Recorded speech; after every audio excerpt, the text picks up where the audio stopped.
Over the last few thousand years, we have warped our own history. Our stories of the past have been changed, altered, mistranslated, and completely been misunderstood as we rounded the curve on the precession of the equinox.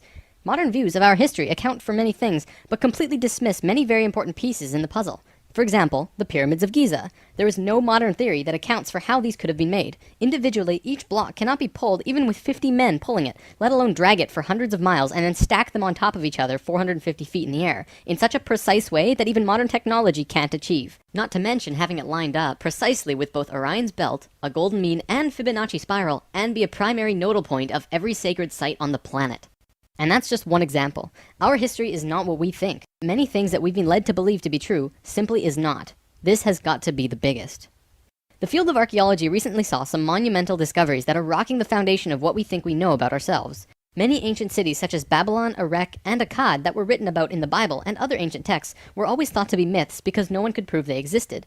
Then, one of them was found. This led to finding another, and then another. Inside one of these cities, archaeologists found thousands of cylindrical clay tablets hidden deep within the earth under this ancient city. The tablets were completely covered in text, written in cuneiform, and tell an ancient story that spans back over hundreds of thousands of years on this planet, describing the history of the earth and the origins of the human race in great detail.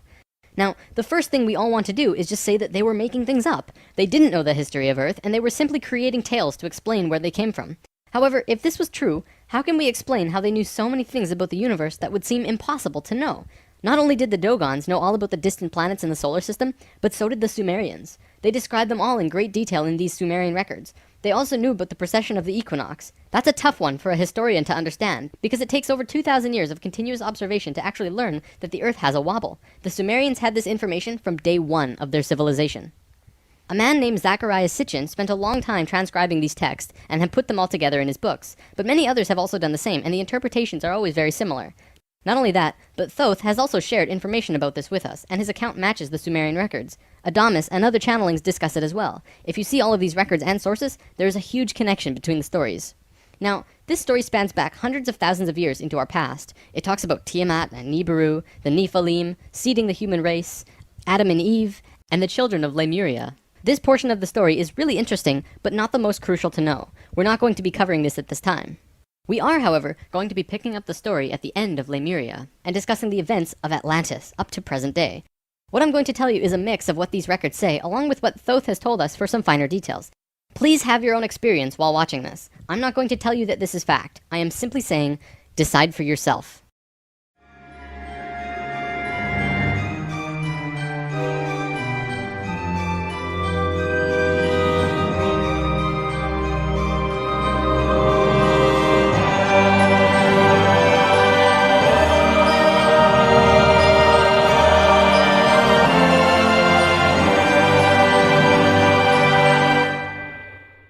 There was a time, long ago, when humans existed at a very high level of consciousness. We were interdimensional and were very psychic. We communicated through thought and emotion, much like how animals do rather than speaking or writing, which would seem very primitive. We lived primarily on a large string of islands called Lemuria, but there was a consciousness shift. We moved up in consciousness, and the islands of Lemuria sank beneath the oceans. At the time of this shift, a new continent rose out of the waters. We called it Atlantis. Back in the early 1900s, the spiritual path of the United States was similar to what's happening today. People began to learn about meditation and study ancient lands like Atlantis and Lemuria. We actually found quite a bit of evidence that Lemuria existed, and it had to do with coral. See, the ocean floor does rise and fall. Coral can exist up to 150 feet under the surface of the water. In 1910, the surface of the ocean was probably higher because they were able to see coral rings heading away from Easter Islands for a great distance. These rings were estimated to be found at 1,800 feet, which means that for them to have existed, they would have had to be much higher and sunk slowly. Probably more important, they also found the exact same fauna and flora from the Hawaiian Islands all the way to the Easter Islands. This is a great distance, but if you look at a map, you'll see a long string. That string, according to Thoth, used to run along the western shores of Lemuria. It is only on these islands that have the same flora and fauna. Same trees, bugs, bacteria, everything. Science can only explain this if there were closer land bridges between these islands at one point. Although we were studying this at that time, World War I began soon after, and we lost interest in spirituality and the ancient lands for a very long time. After the sinking of Lemuria and the rising of Atlantis, at first the human race became scattered. We moved to various islands and continents all over the world because we didn't have a home. Yet, we didn't know where to go. At that time, there were about 1,000 humans at a very high consciousness, more than all of the rest. They were called the Nakals. Today, we know them as ascended masters. the Nicals began preparing Atlantis to be our new home. They projected their energies across the surface of the continent in the form of the Tree of Life, not with 10 circles, but with 12, an extra on top on the island of Udal, and an extra on the bottom in the water. There were 10 components on the mainland, and even though it extended over hundreds of miles on the surface, it was projected to the accuracy of a single atom.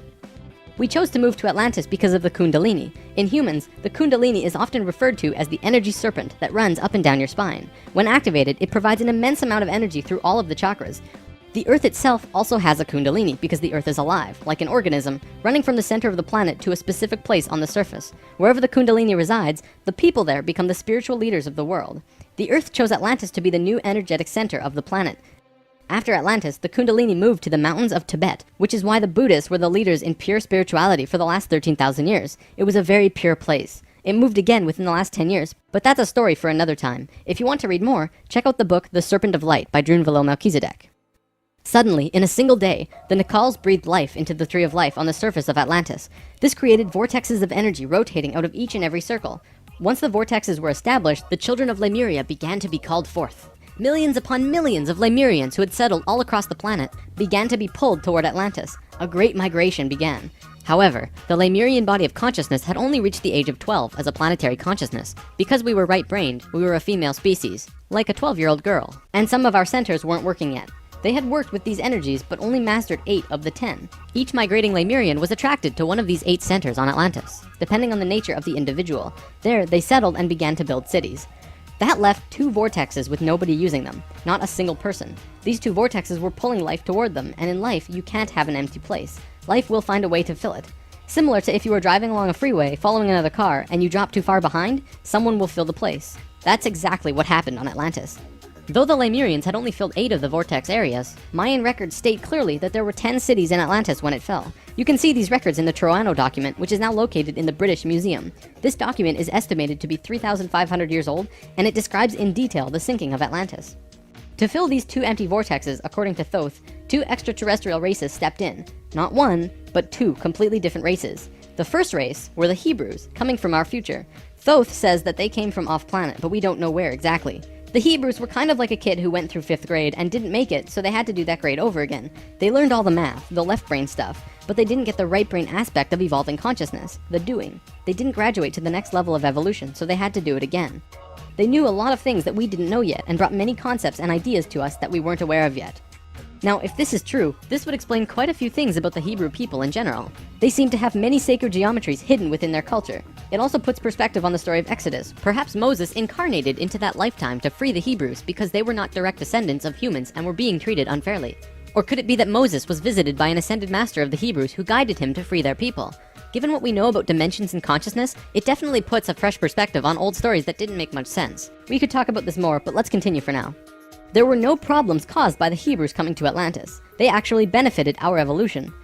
The other race that stepped in caused big problems. These beings came from the nearby planet of Mars. See, according to Thoth, Mars looked very much like Earth a little less than 1 million years ago. It was beautiful. It had oceans and water and trees that were just fantastic. But something happened to them, and it has to do with something called the Lucifer experiment. From the very beginning of creation, everything is simply an experiment. Creation itself was just consciousness creating and inhabiting itself in that creation. There is no divine plan. Spirit can do whatever it wants. Having said that, if Spirit decides to cut itself off from the rest of consciousness and create a separate reality on its own, it can do that too. This is called the Lucifer experiment. Because Spirit is God, it can do this. There is nothing wrong with that. We've kind of been led to believe that Lucifer is evil and the devil. This just isn't true. Lucifer is just another means of perceiving the reality. It is not a unity perception of oneness, but rather a duality perception of two-ness. There's a flower of life pattern for Lucifer as well, but that's a big topic for another time. Anytime the Lucifer experiment has been attempted in the universe, it always ends in failure. The species will cut itself off from love and will become incredibly male, left-brained.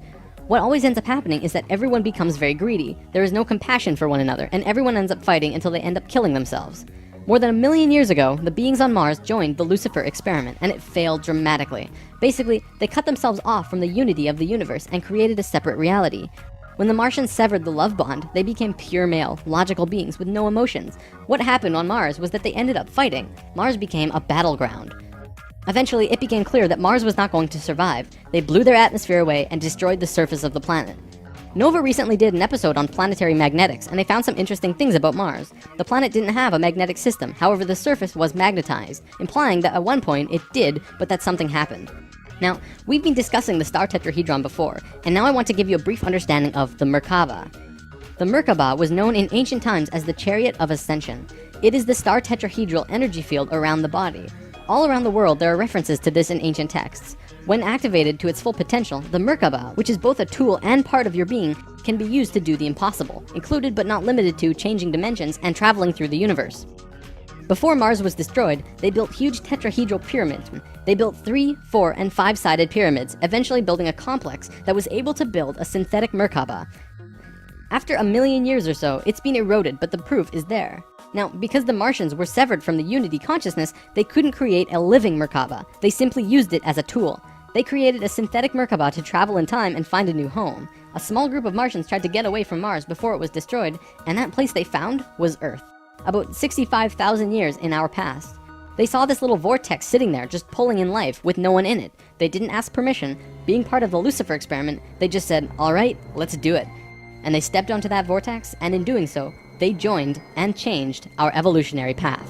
Thoth's father, Thome, was one of the Nakals who set up Atlantis on the island of Udal. That island, the top of the Tree of Life, was the brain of Atlantis, and on it was a small city called Poseidon.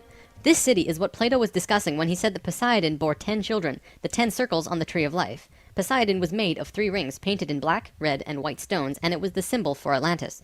The inner circle represented the Nakals, the middle circle were the priesthood, called the Maya, and the outer circle represented the regular people of Atlantis. We'll come back to this down the road. There were only a few thousand Martians who came to Earth through the synthetic Merkaba. The first thing they did when they arrived in Atlantis was try to take over the continent. They tried to declare war and invade. However, they were vulnerable due to their small numbers, compared to the millions of Atlanteans, and we finally subdued them. We were able to stop them from conquering us, but we could not send them back. When this happened on our evolutionary path, we now had the planetary consciousness of a 14-year-old girl. The Martians were an incredibly male species, and also very old, so what you had was a 14-year-old girl being taken over by a 60 or 70-year-old man. We had no choice in the matter. The Martians just stepped in and said, like it or not, we're here. They didn't care what we thought or felt about it. Really, it was no different from what the settlers of North America did to the Native Americans. Once the initial conflict was over, it was agreed that the Martians would try and understand this female thing they lacked. This emotional feeling, which they had none of at all. Things more or less settled for a while, but the Martians slowly began to implement their left-brain technologies, which the Atlanteans knew nothing about.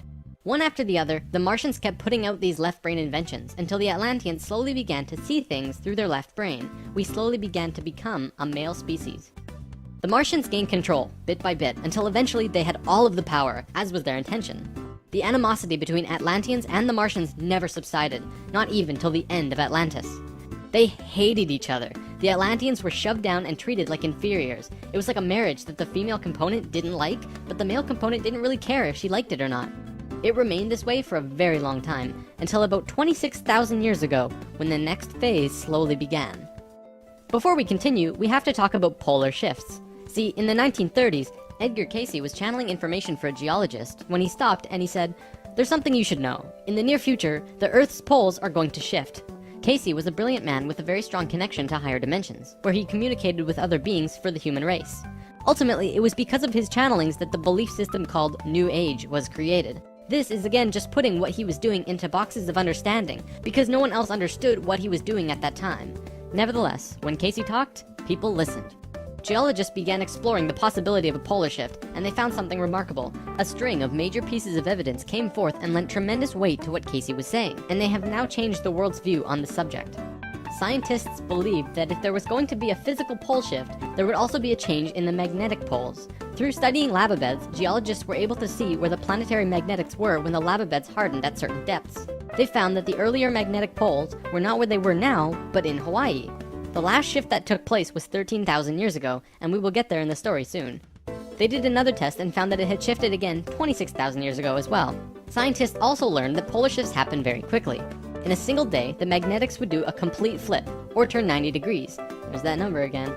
And within 24 hours, the sun would be rising differently than it did the previous day. This shift has happened hundreds of times over the last 100 million years on Earth, but it's speeding up now and happening faster and faster. Now only 13,000 years between each shift. A whole new viewpoint is beginning to be understood. From space, would this not appear as a pulse? Now, there's a lot more to talk about with polar shifts, but I'm going to give you the basics. A scientist named Charles Hapgood was studying this at great detail because the leading theory behind what caused polar shifts was still underdeveloped at the time. He came up with a theory that demonstrated to be possible through various experiments. Through these experiments, they learned that the surface of the Earth, the crust, could slip over the main mass of the Earth, which continues its rotation as if nothing happened. The crust would rotate and spin out of control until eventually it settles again in a new location aligned with the new magnetics. During this time, there are massive earthquakes and tsunamis and devastations that rock the world. Doesn't that sound a bit like the destruction described in the Book of Revelations? Now, I don't want to freak anyone out. Besides Edgar Cayce's account, many other ancient prophecies, including Nostradamus and Mayan prophecies, have talked about polar shifts in one way or another. And modern science is becoming increasingly aware that there is going to be a polar shift in our near future, which is lining up with our consciousness shift, though they don't take that aspect into account. It's funny actually, a while back, NOVA did 2 reports on polar shifts, and both times NASA shut them down. Then recently, NOVA released a new video called Earth's Magnetic Storm. That video shows all of the evidence for pole shifts without actually using the words pole shift. It's almost as if a specific company doesn't want us knowing about this and the evidence that's been brought forth. Polar shifts are directly related to the magnetics of the planet as well. Planetary magnetics are supposed to look like this, but the reality is much different. Our magnetics have been weakening over the last 500 years or so, and today, they look a little more like this. It was the magnetics becoming more and more warped that's causing many of the problems we've seen in the last 20 years. Birds follow the magnetics of the planet to migrate, and they'd be ending up in places they shouldn't be. Whales were continually beaching themselves in the 90s because they followed these magnetics, which led them to land where there should have been water. As for humans, you know how on the night of the full moon there are more rapes, murders, and violent crimes than any other night of the lunar cycle? Well, the moon affects the magnetics of the Earth, slightly. But the magnetics are so warped right now, it's affecting how we think and act as a planet. Our collapse of social structure is related to the geomagnetics of the Earth. Or perhaps it's the other way around. There's one other thing that we need to discuss about polar shifts. They always line up with a consciousness shift. They are interrelated. Thoth lived on Atlantis for a very long time, and he told us that he saw the Earth shift 5 times, watching the sun rise in the east, and then the west, then the east, then the west. This is how to explain why during a consciousness shift at the end of Lemuria, it sank beneath the oceans and Atlantis rose. If the crust was spinning randomly around the planet, many geological events such as continents rising and falling would take place. Now that we have an understanding of polar shifts, we can continue with this drama on Atlantis. 26,000 years ago, we were exactly where we were today on the precession of the equinox. We had gone through our falling asleep phase, and we were about to begin waking up. It was at this point that there was a small consciousness shift. We actually went down in consciousness, not up. A piece of Atlantis about the size of Rhode Island sank into the ocean. This caused a tremendous amount of fear within the Atlanteans, because they thought they were going to lose the whole continent, like what happened with Lemuria. Because of the consciousness shift, one of the bigger things they lost was their connection to the future. They couldn't foresee big events such as the potential sinking of their home. After about 200 years, this fear began to subside. Now, in both the Bible and the Sumerian records, the accounts of Adam, Eve, and all of their children were recorded to have exceptionally long lifespans, like 900 years or so. So 200 years for us back then is like 20 years for us today. We'll explain how we got there soon. Things kinda settled for a while, and then between 13,000 and 16,000 years ago, a comet approached the Earth. Because we were living at a high consciousness across all dimensions, the Atlanteans became aware of it before it hit. A great conflict occurred in Atlantis. The Martians, who were in the minority even though they were in control, wanted to blow it out of the sky with their laser technology. However, the Nacals had learned of the comet's true nature, and the Atlanteans protested. They said that the comet was in divine order. They had to allow it to take place naturally. Let it hit the Earth. That's what's supposed to happen. The Martians fought the Atlanteans, but in the end they gave in. The Martians agreed to let it hit the Earth. When the time arrived, it came screaming into the atmosphere, plunging into the Atlantic Ocean just off to the western shores of Atlantis, near where Charleston, South Carolina is now, only that was at the bottom of the ocean at the time. The remnants of the comet are now scattered across 4 states, and science has definitely determined that it hit at least 12,000 years ago, if not more. They're still finding pieces today. Although the main portion struck near Charleston, a few fragments actually hit the main body of Atlantis, crashing into an area right where the Martians were living, killing a huge portion of their population. They were pissed. They said, "It's all over, we're divorcing you, and we're gonna do whatever we want. You can do what you want, but we will never listen to you again." We know this whole bit. We've seen it in divorced families throughout the world. And the children? Well, look at our modern world today. We are the children. You can guess what the Martians did next. Their primary interface with the reality was control, and when their anger rose to meet their desire for control, they decided to take over the Earth. They began to once again create a complex like the one they built on Mars long ago to try and create another synthetic Merkaba. If they had succeeded, they would have gained control over everything on the planet. The only thing was, around 50,000 Earth years had passed since they had built a Merkaba, and they didn't quite remember how to do it. But they thought they did. The Martians built the buildings in Atlantis. They set up the whole experiment, threw the switch, and lost control. The destruction was immense. In this reality, you can hardly make a greater error than to create an out-of-control Merkaba. The experiment began to rip open the dimensional levels, not the higher ones, but the lower ones. To give an analogy, if you took a knife and slit open your stomach, the stomach acids would seep into other parts of the body that it's not supposed to be in. That's like ripping open the dimensions. The Martians almost destroyed the Earth. The environmental disaster we are experiencing today is nothing in comparison, though today's disasters are a direct result of these events. Because of this tear in the dimensional levels, a huge number of lower dimensional spirits and beings were thrown out of their comfort zone and into these higher levels. They were forced into a world that they did not know or understand.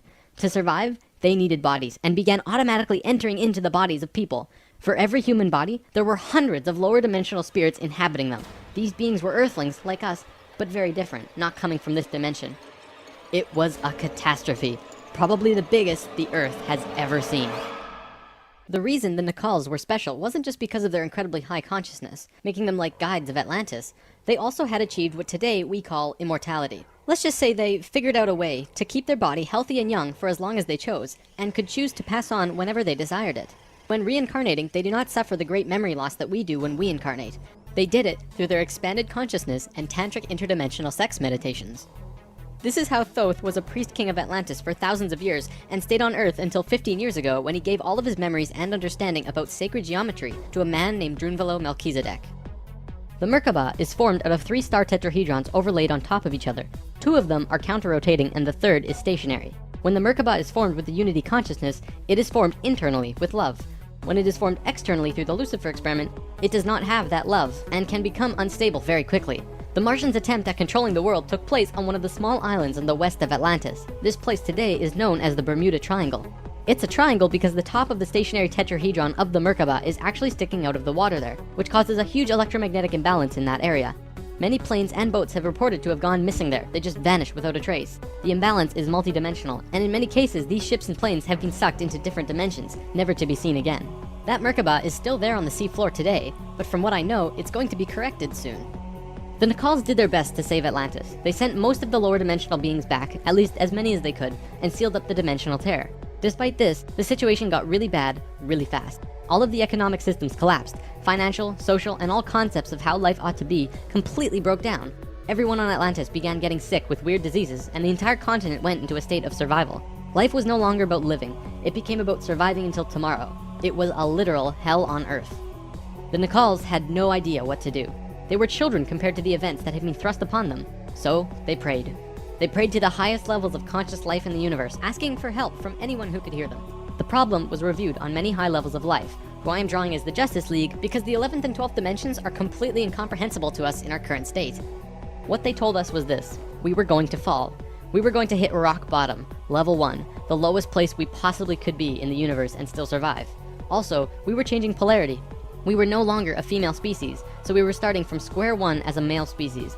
And finally, and this was the shocker, we would only have 13,000 years to return to Christ consciousness. Normally, it takes hundreds of thousands of years for a species to get to Christ consciousness. We had to do it in a fraction of the time. If we didn't, we would not survive. This has never happened before in the universe, ever. Thoth, who was the priest king of Atlantis at the time, learned that they would have to perform this experiment on themselves. They received instructions from the highest levels of life and they went on their way. Thoth proceeded with a being named Ra and Aragat, who were previous kings of Atlantis, and began the experiment. To understand what they did, we have to talk about consciousness grids. A planetary grid is an etheric crystalline structure that envelops the planet and holds the consciousness of any one species of life. This grid does have an electromagnetic component associated with the 3rd dimension, but it also has a component for every dimension as well. These grids are geometric, of course, and science will eventually discover that there is a grid for every species in the world. Each of these grids have their own geometry and are unique. There's not another one like it, just as the species itself are unique. These grids give off light as well, and from space they can be seen as the source of the bluish glow around the Earth. What Thoth and friends had to do was create a synthetic Christ consciousness grid, allowing humans to ascend to Christ consciousness in a very short time. But first, let's talk about the science behind the grid. Perhaps you've heard of the 100th monkey experiment. Over a span of 30 years, scientists were researching a species of monkey called Macaca fuscata on an island in Japan.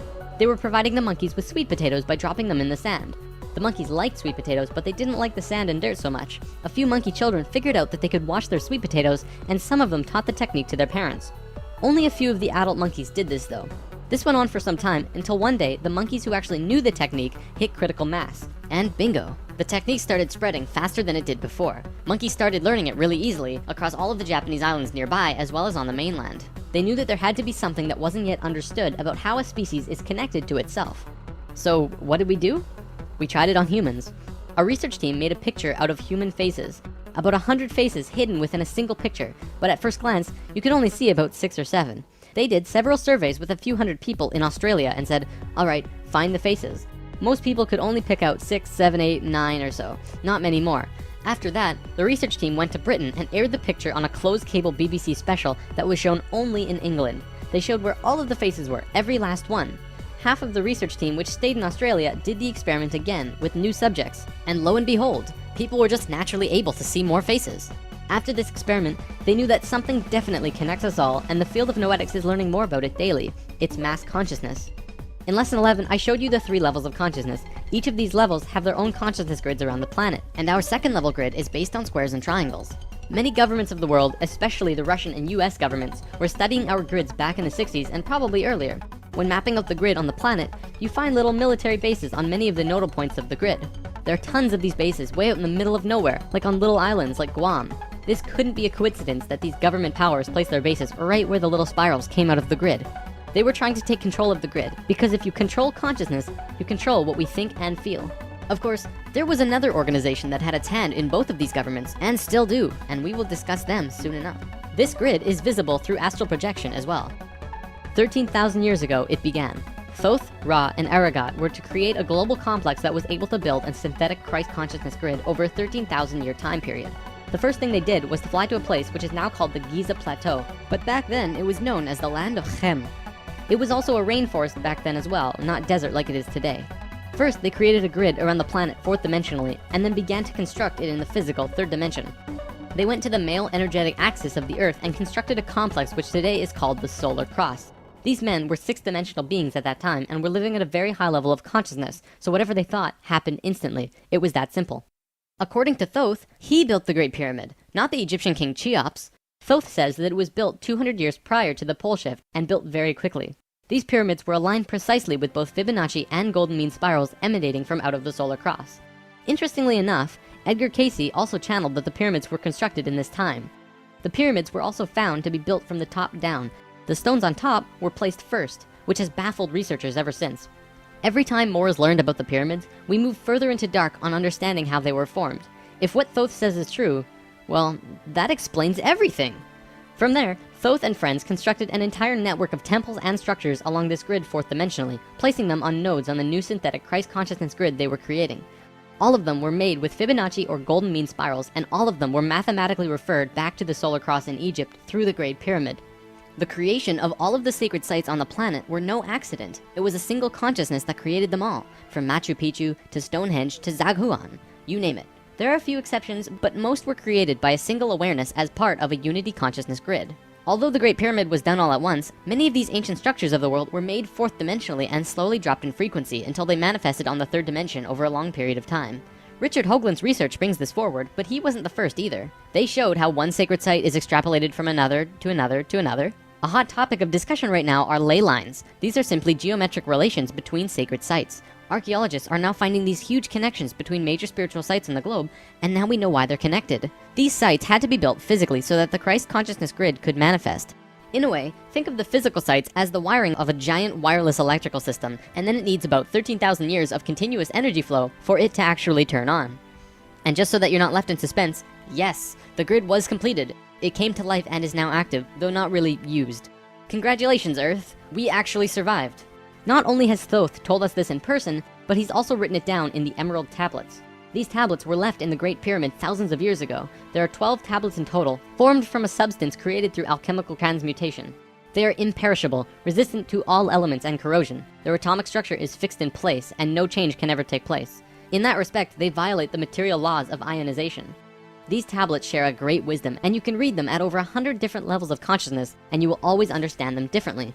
If you're interested in this stuff, you should definitely consider reading them.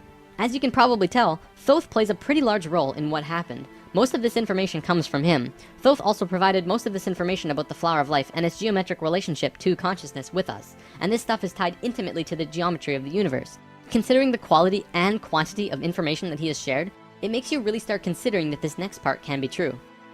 The Great Pyramid has a legendary missing capstone. According to the Emerald Tablets, deep under the Great Pyramid there's a room called the Hall of Records. This room was not built by Thoth and long predates the Atlantean civilization. Within the Hall of Records is the capstone of the pyramid, which is 5.5 inches high, solid gold, and completely holographic image of the Great Pyramid. It has all of the little rooms and everything. However, this leaves us with a 24 square foot piece of the Great Pyramid that's missing. If what Thoth says is true, that missing piece actually belongs to a very special airship that exists on Earth. And the way to the airship is through the Sphinx. The Sphinx, according to Thoth, is not 12,000 years old, but dates back over 5.5 million years on Earth. Deep under the Sphinx, about 1 mile down, is a round room with a flat floor and flat ceiling. Inside this room is the oldest synthetic object on Earth. The object is about 2 city blocks in size. It's round like a disc and has a flat bottom and top. It is also only about 3 atoms thick, except for a pattern on the top and bottom which looks like this. This pattern is 5 atoms thick. Thoth says that it's powered by consciousness, thoughts, and feelings, and connects with your own living Merkaba, which means that it becomes an extension of you and your own energy fields. The ship is also intimately connected with the spirit of the Earth, and is the protector for the whole planet. Thoth built the pyramid the way he did to fit with the ship. When on top of the Great Pyramid, it creates this image from above. The disc ship has a circumference equal to the perimeter of the Great Pyramid. As we discussed in Lesson 11, whenever that ratio appears, life occurs. This ship can only be used by the purest of souls. See, whenever we approach the point in the precession of the equinox where our poles do these shifts, we become very vulnerable. Things often degenerate, and while things become chaotic, there are often other species who wish to take us over. This has always happened, not just with us, but with all evolving consciousness. Every time a takeover seems imminent, a very pure person will find their way to the ship and raise it into the air. The Earth and Sun will connect with that person and give him or her great power. Then, whatever that person thinks and feels will happen. And think about it. If consciousness is the primary core component of the entire planet, does it not make sense that it would have its own defense mechanism? This defense is an airship that plugs into the Earth and the Sun, allowing the Earth to have protection. Our takeover event actually already happened, the same year the Christ grid was activated. The year was 1989, and we were having some troubles with the Greys, a race of ETs who were slowly plotting takeover due to a previous scuffle we were having. A very pure woman in Peru made the ascension process into the Christ consciousness grid and found the ship. She tuned it to the frequency of the 4th dimension, where she raised it through the Earth and into the air, and manifested a situation for the Greys to leave. Within a very short time, the Greys began getting sick, and remained sick for as long as they stayed here. They have been forced to leave for now, and we are once again safe. The ship is a warship in that whatever race is trying to take over, the person will just think them away, think up a situation, and force them to leave. Returning to the events on Atlantis, after completing the complex in Egypt, Thoth and pals returned to Atlantis, where they waited for about 200 years until that critical point on the precession of the equinox where the poles would shift. They knew that Atlantis would sink, and they would be ready. Previously on Thoth and Pals! Thoth, the poles are shifting. Oh, the pole shift? Yeah, whoa, what's wrong with your eyes? I don't know. When Thoth first saw signs of the polar shift, they returned to the land of Chem and raised the warship into the sky. They went to Atlantis and picked up the Nacals. The Nacals weren't just passengers though, and each and every being was working in unity to create a very powerful Merkaba around themselves and the ship. They returned to the Great Pyramid and landed the ship on top, forming the phi ratio with the pyramid. And then, it happened. The poles began to shift, and human consciousness began to plummet. Simultaneously, the electromagnetic and magnetic fields of the Earth collapsed, and all life on the planet went into the Great Void, the 3.5 days of absolute blackness described by many ancient cultures in the world. The Emerald Tablets say that whenever we go through a polar shift, we go through a void space as we change our frequencies for about 3.5 days. This is also in the Troano document, depicted by 3.5 stones painted black. This refers to a time when we go through what science calls the electromagnetic null zone. During the pole shift, a phenomenon takes place where everything just seems to disappear for a certain time. Usually it's between 2 to 4 days, and the last time it was 3.5 days. Here's where it gets interesting. What happens to us does not usually happen to a normal species, because most advanced species will have their Merkabas handy at the time of the shift. We didn't, due to our little crisis, and we got sucked into the void space without protection. This resulted in us losing our memories. Science realizes that all of our memories are connected through cells in our brains as well as fields around our heads. What is not entirely understood by science yet, at least not directly, is the connection our memories have with the planet itself. We've discussed this before. The magnetics of the Earth affect how we think and act. The Merkaba is an electromagnetic field that you create around your body that can serve as protection from void as you're consciously going through it. What happened to us when we didn't have that protection? It was a clean wipe. When we existed on Atlantis, we were living at a very high level of consciousness in a higher dimension. We had extremely advanced and sophisticated bodies and minds, and were capable of practically anything, living in a dimension where molecules were spaced so far apart that consciousness could interact with them without physically moving. It's hard to explain because you can literally shape your environment immediately through your consciousness in these higher frequencies. In that sense, we were creators, knowing and understanding oneness, beings of love. But then we fell. We dropped back down to this place called the third dimension. We also fell in consciousness back to zero. We forgot how to use the pineal gland, and it slowly shrunk to the size it is now, like a raisin, where it's supposed to be eyeball size. When this happened, we forgot how to breathe source energy into our bodies, and our lifespans went kaput. Eventually, we went from 900 years to what it is today. We had not experienced this dense reality that we had before, at least for a very long time. We were kind of like a supercomputer that gets completely wiped, no operating system or anything. We had these advanced physical bodies, but we didn't know how to use them. This is why today we are so physically advanced compared to pretty much all the other animals in this third dimension. For a time, the survivors of the Atlantean fall, and there were a few, were literally hairy barbarians. We even had to rediscover fire. The reason we're having such a hard time finding evidence of Atlantis is because for the most part, the events of Atlantis took place on a much higher dimension than our physical Earth exists on right now. Everything I've drawn of Atlantis can't be taken as that's what it looked like, because it didn't.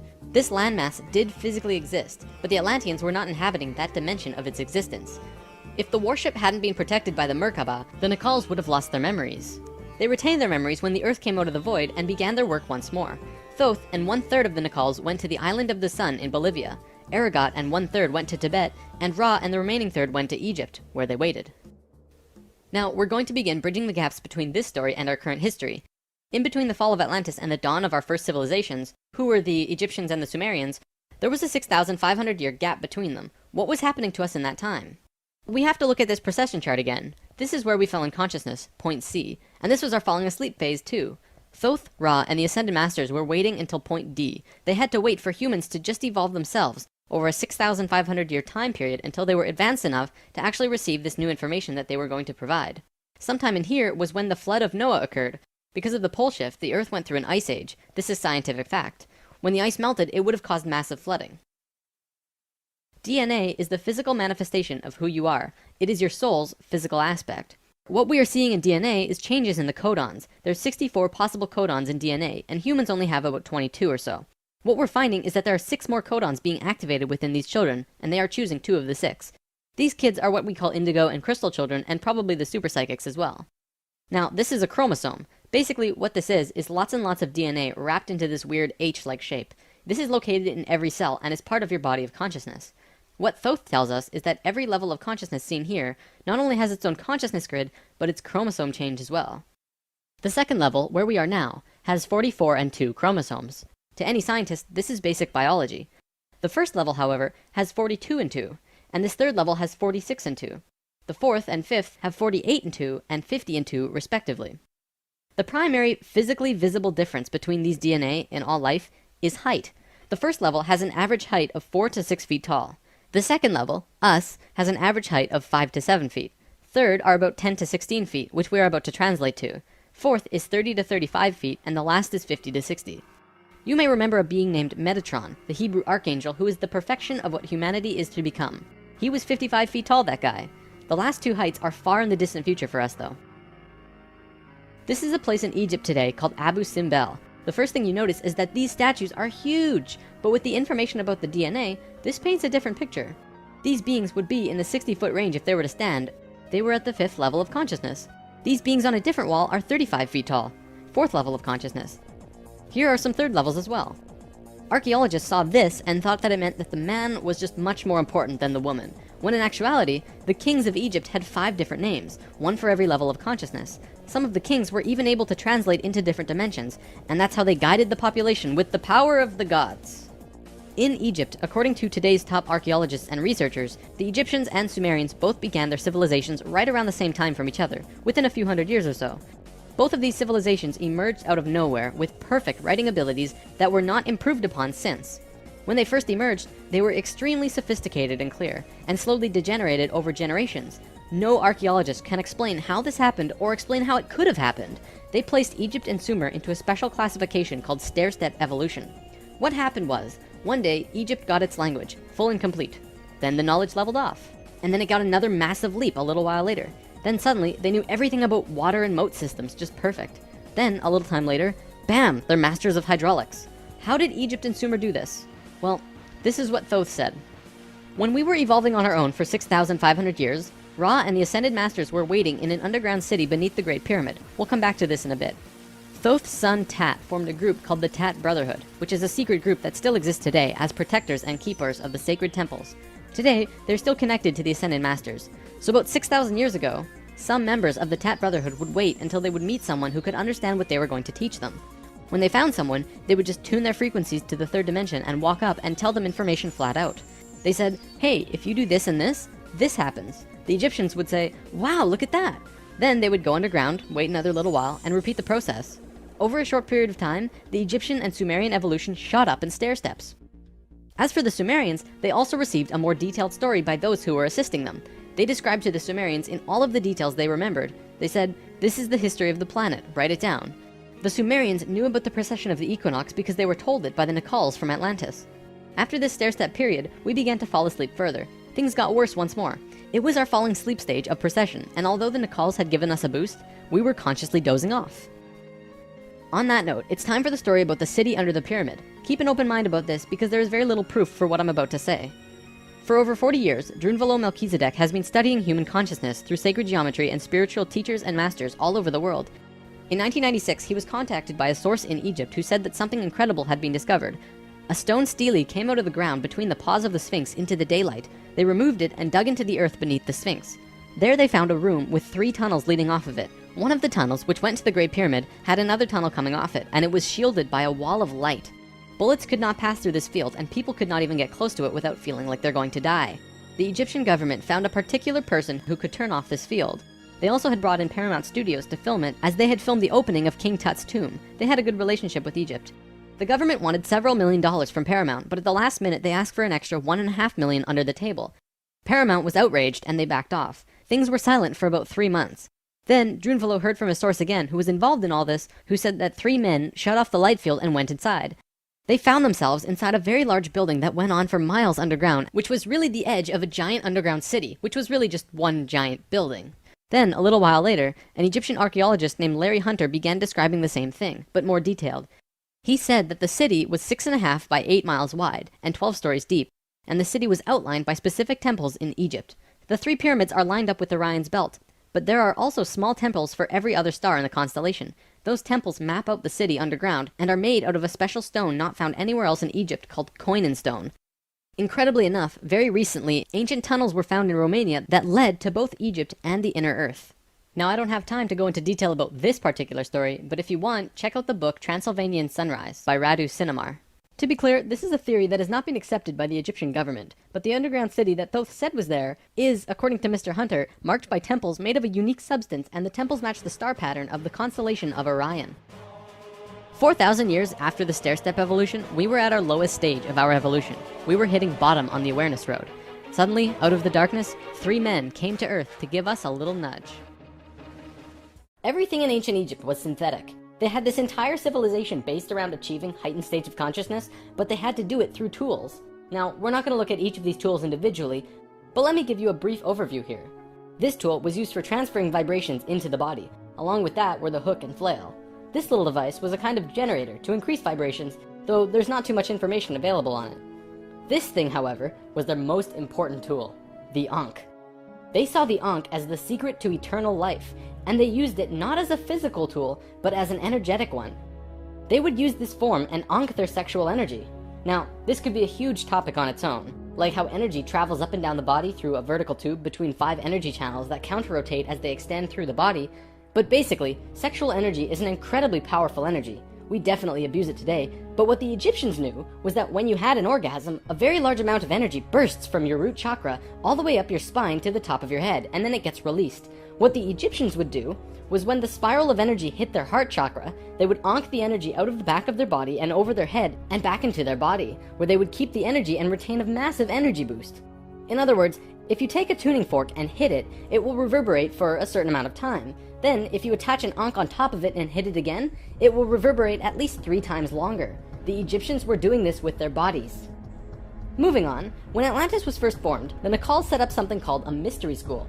This is a special type of school where you learn about consciousness, and you learn different aspects of expanding your own consciousness, and eventually getting to a place where you become immortal.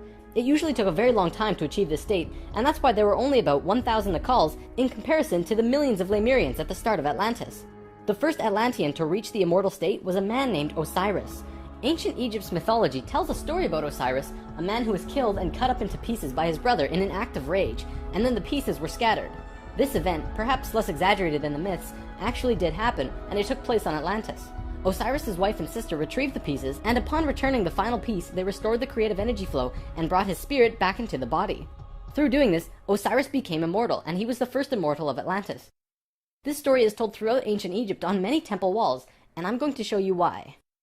Osiris went through the 3 stages of consciousness. The first one was whole, the second was separated from itself, included physically, and the third was whole again. The Nacals used Osiris's understanding of how he became immortal as a template for how others could do it as well, only through consciousness, without needing to be cut up, of course. This eventually became what we would call the religion of Atlantis, but it was more of a deeper understanding that they were following. This template was also used in Egypt, which we will look at now.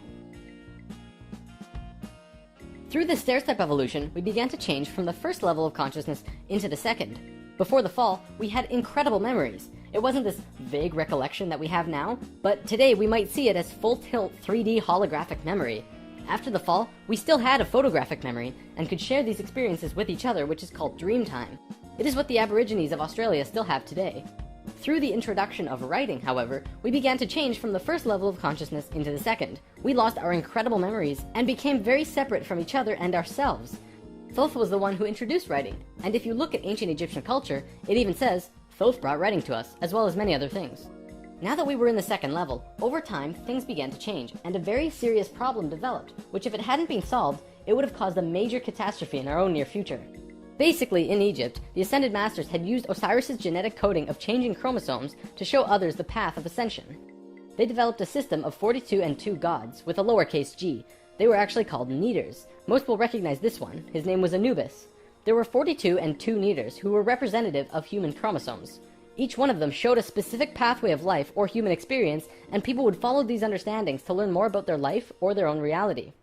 The problem developed when both Upper Egypt and Lower Egypt became more separated from themselves, and the meanings of these Neters were lost. Over time, the drawings of these Neters changed, and the meanings changed with them. People had no idea what they meant. Then it got worse, when the Egyptian king Menes merged Upper Egypt and Lower Egypt into a unified country. Menes also merged the belief systems, so now you had 88 gods that people were fighting over to decide who was really God.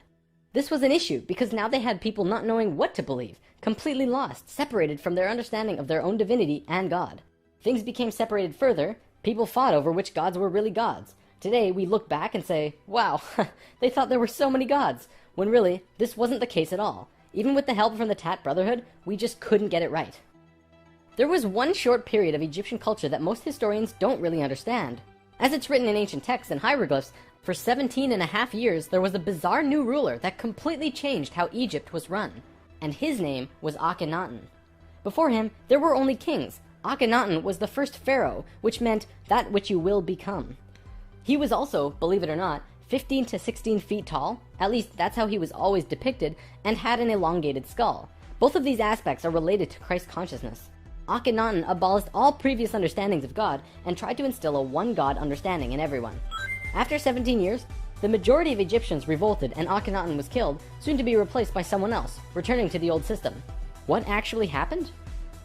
To correct the problem, Thoth got the help from Ai and Tia, who were the first immortals from Lemuria, and got them to mate interdimensionally to conceive a Christ consciousness being. Thoth said that he worked with the previous kings of Egypt to help achieve this, and Egyptologists find that Akhenaten came completely out of nowhere. It took some time, and there was a transitional period involving Amenhotep III, but soon Akhenaten was on the throne. Akhenaten used his time to bring Egypt back to a simple religion where there was one God, one reality. He used imagery of a sun disk to represent this. The priests in Egypt didn't like that because the religious beliefs were centered on the priests. Then he comes along and says, you don't need priests. God is within you, and you can access God from within your own selves. Well, they didn't like that. He also pulled the military back and said, don't attack unless someone else attacks first. The military didn't like him either. Plus, the people generally didn't like him because they enjoyed worshipping their many gods. Eventually, they disposed of him. After all that, what did Akhenaten do that evidently saved humankind? Well, he developed a mystery school, with the intention of showing a small group of humans a way to ascend into the immortal state. Usually, it took hundreds of years to reach the level of immortality, and Akhenaten had 17 years to produce results. This was a very close call, but he did it. He actually showed 300 individuals the path to immortality in this short time. So after the general population disposed of Akhenaten, these 300 immortals would go beyond Egypt. Thoth wrote in the Emerald Tablets that after ancient Egypt ended, he brought a man named Pythagoras into the Great Pyramid and taught him the geometry of the universe. That man then went on to found Greece, which was originally built upon schools for teaching geometry and the Platonic solids and all of that stuff. Thoth lived a lifetime here as well, where he was known as Hermes Trismegistus. Akhenaten's immortals became a group called the Essene Brotherhood. They first migrated to a place called Masada in Israel. Even today, Masada is known as the capital of the Essene Brotherhood. Now get this. In this brotherhood, there were two people in particular, a man and a woman. You might have heard of them. Mary and Joseph?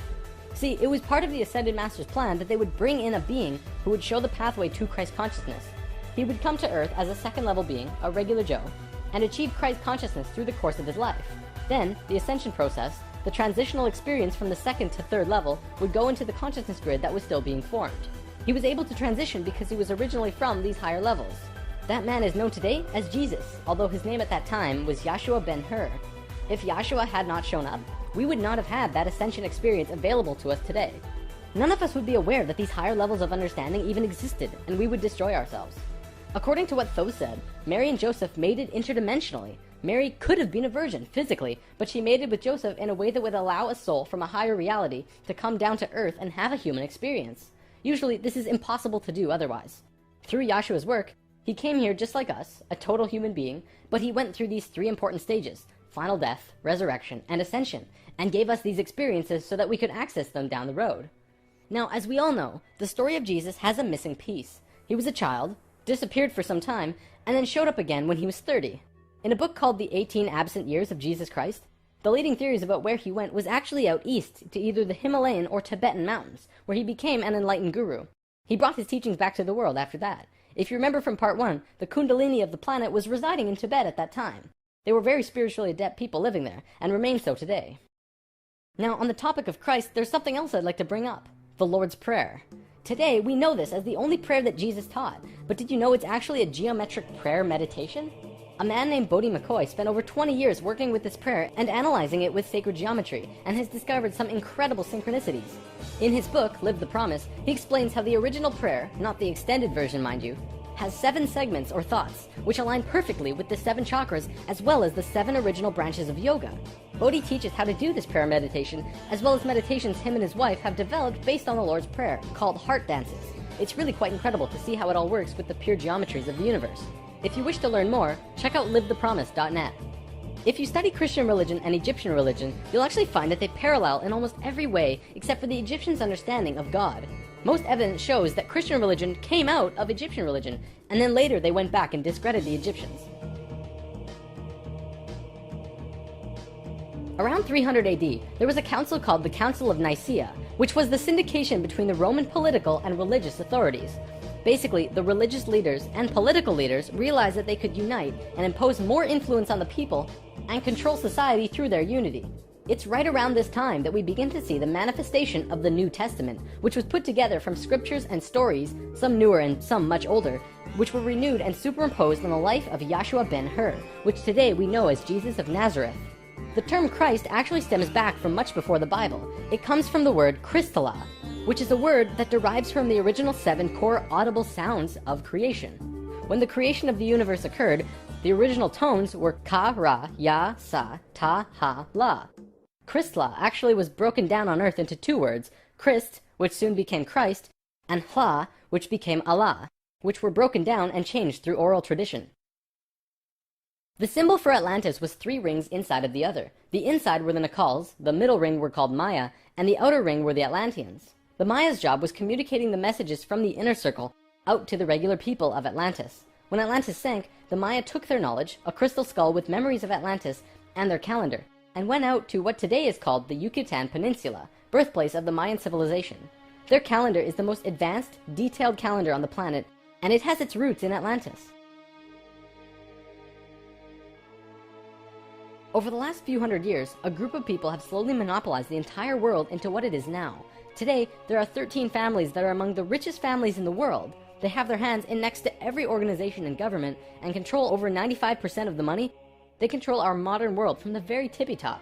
Today, we like to call them the Illuminati, except that's not really who they are. The word Illuminati means enlightened ones, which was established long ago as a secret society that was focused around expanding knowledge through scientific and spiritual understandings. Secret societies were not originally bad, but rather consisted of those who just kind of got it. They understood information that the average person at that time would not accept and demonize. These societies had to be kept a secret because of the control that the church had and refuted against what they wanted to explore. This is where Freemasonry originally comes from. If you do the research on the time periods, what probably happened was that the church, who had the majority of the control at the time, probably infiltrated some of these organizations to make sure that they were not creating plans to expose information and destroy the world order that they had created.